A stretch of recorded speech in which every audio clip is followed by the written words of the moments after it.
If you want to build awesome table ruins but don't know where to start, you're in the right place.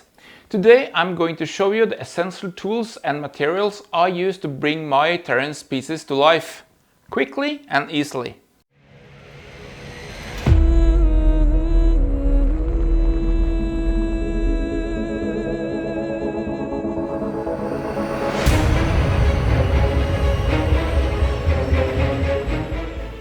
In this video we'll go through the must-have tools and supplies that I use to craft realistic durable ruins. Whether you are new to terrain building or looking to improve your process, these tools are going to make a huge difference. But before we dive in, if you haven't, please consider subscribing to this channel and give this video a like if you find this content interesting. When it comes to building terrain for your tabletop, the foundation for most projects starts here with the XPS Foam. It is incredibly versatile, easy to work with, and can be shaped into almost anything. Whether you are creating crumbling ruins, towering fortresses, or even small scattered terrain, XPS Foam is the perfect base material. Now, one of the most important tools I use when working with XPS Foam is this, my hot wire cutter. This is my go-to tool to precise cuts and shaping foam. It is fast, leaves clean edges, and is perfect for creating the base shapes of your ruins. Let me show you how it works. Here I am cutting a basic section for a ruin building. You can see how clean and smooth the cuts are, which is the key when you are building terrain that looks sharp and professional. One thing to remember when you are using a hot wire cutter is safety. Make sure you work in a well-ventilated area, as cutting foam can release fumes you don't want to breathe in. I also recommend wearing a mask when doing a lot of cutting. But don't worry if you don't have a hot wire cutter. When I started, I was using a simple scalpel like this to cut the foam, and it worked just fine. It's a bit slower and requires a bit more effort to get the clean edges, but it's a solid alternative. In fact, for smaller or more intricate cuts, a scalpel like this or a crafting knife can give you a much more better control. The key here is to find what works best for you. Both methods will give you a great result, and the more you practice, the faster and clean your cut will be. Now that we have shaped the foam for our ruins, it's time to move on to adding structure and detail for this. I like to use simple, easy to find materials like coffee stir sticks and square balsa wood. These materials are lightweight but sturdy, making them perfect for reinforcing the walls of our terrain or adding extra level of realism to your builds. Coffee stir sticks are fantastic for creating wooden planks or any structural detail you want to add to your ruins. They are cheap, widely available, and easy to cut to size. Here I am cutting a coffee stir sticks to create a plank for the wall. You can see how easy it is to work with. Just clip the length you need and you're good to go. Next up we have the balsa wood sticks. These are a bit sturdier and perfect for adding bulkier structural elements, like corner posts or larger beams for your ruins. Because balsa wood is so lightweight, it won't add much weight to your terrain piece, but it gives it that realistic detail look. Let me show you how I use these materials. Here I am putting together a gallows. You can see how I use a hot glue gun, more on that later, to attach the beams together. I mainly use coffee stir sticks as flooring or interior walls for housing. But really, your imagination is the limit to what they can be used for. Just remember, we are aiming for a worn and damaged look that is perfect for a tabletop. The great thing about using lightweight wood like this is that it keeps your building simple and easy to work with, but still sturdy enough to hold up during games. You don't have to worry about your terrain being too delicate. These materials are flexible and can handle plenty of handling at the table. And as you can see, Adding these wooden elements really brings the structures to life. It adds depth, texture, and makes your ruins feel more immersive. Plus, the lightweight nature of coffee stir sticks and balsa wood means that you can work quickly without compromising the integrity of the building. Now let's talk adhesives, because having the right glue can make a huge difference in how sturdy and durable your terrain turns out. First up is my favorite, the hot glue gun. I love using a hot glue gun because it's perfect for sticking foam pieces together in seconds.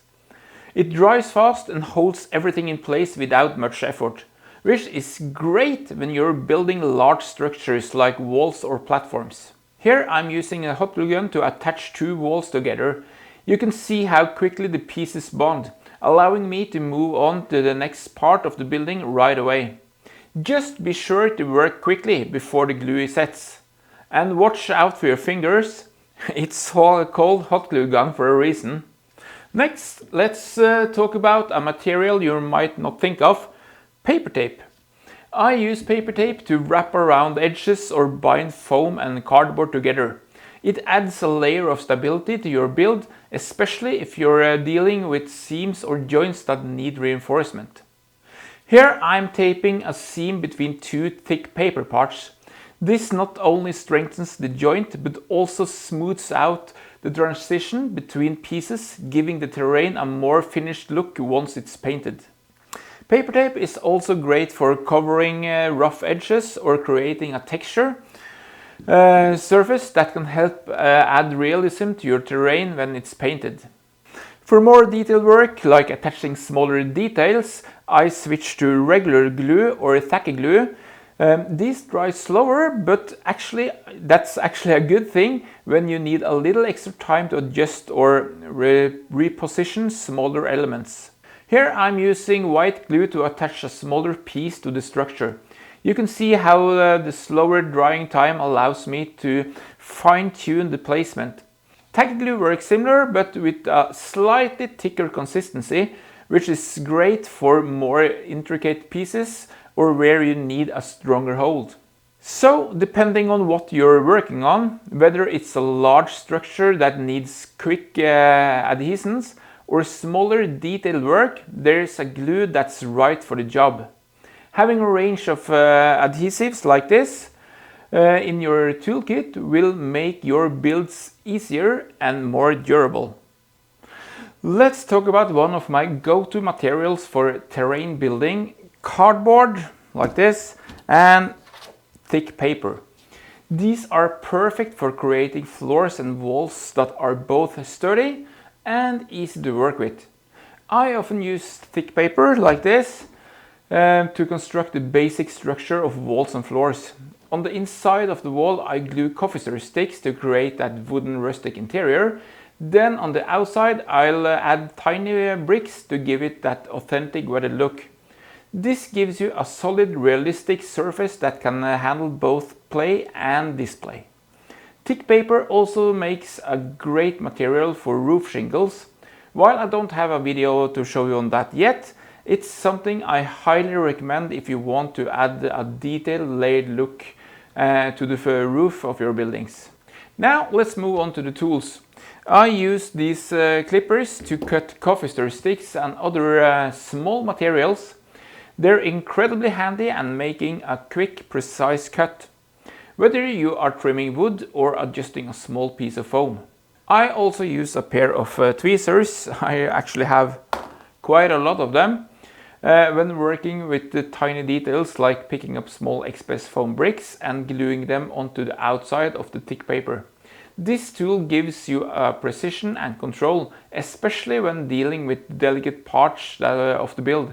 It's the small things like this that really bring your terrain to life, and you won't get glue on your hands. Now that we've built the structure, it's time to bring it to life with some paint. The first step in any painting process is priming, and for that I usually go with spray paints. It's fast, effective, and it gets the job done in no time. I typically start with black and a white spray primer. These colors create a solid base coat that helps to find shadows and depth once we start adding layers of color. Just a few quick passes with the spray and your terrain is ready for the next step. Now for the real magic, adding layers of color and weathering. For this I love using my airbrush. The airbrush is perfect for detailed weathering and creating that worn battle damage look that makes your terrain feel like it's been through the wars. You can see how the airbrush allows me to build up subtle layers of color, creating a gradual transition between shades. It's especially useful for larger pieces or when you want to create a smooth blended effect that hand painting can't always achieve that easily. But don't worry if you don't have an airbrush. Acrylic paints and a good old dry brushing can work wonders too. I like to layer different colors using a dry brush technique. This really helps bring out the texture of the foam, bricks and wood. Here's a quick tip.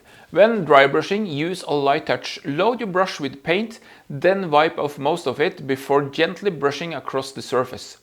This highlights the raised details like cracks, bricks and wooden beams and gives the terrain a more dynamic, weathered appearance.